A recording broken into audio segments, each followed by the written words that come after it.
मंच पे उपस्थित हमारे जितने भाई हैं, भैया हैं, गार्जियन हैं, कलाकार हैं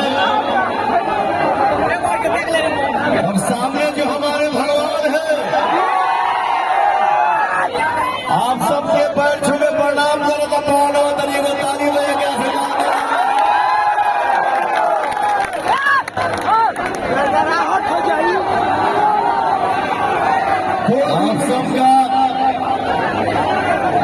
आप सबके आशीर्वाद के आगे हर चीज फीका बा। हमारे भाइयों का आशीर्वाद जिसके सर पे हो जाए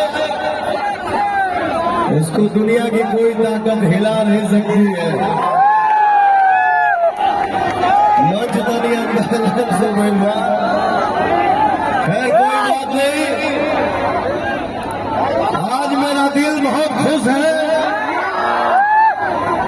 मैं बहुत खुश हूँ। इसलिए खुश हूँ कि आप सभी का आशीर्वाद इस बेटा भाई के सर पे है। मैंने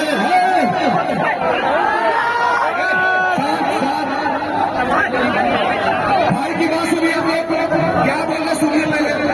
मैंने जब पहली बार ट्वीट किया कि पवन अपने काराकाट से चुनाव लड़ेगा, मेरे ट्वीट के पहले किसी को कोई खोज खबर भी नहीं था कि काराकाट भी लोकसभा है और यहाँ की जनता जो है हमारे परिवार के दिल में कितना तकलीफ है, किसी को कोई खोज खबर नहीं था। लेकिन जैसे पवनवा ट्वीट किया, आप लोगों के बीच में आकर खड़ा हुआ, आप लोगों का आशीर्वाद जो पवन के ऊपर बरसने लगा। आज देखिए नतीजा ये है कि आज काराकाट लोकसभा के अंदर देश भर से हेलीकॉप्टर आके गिरे लगा।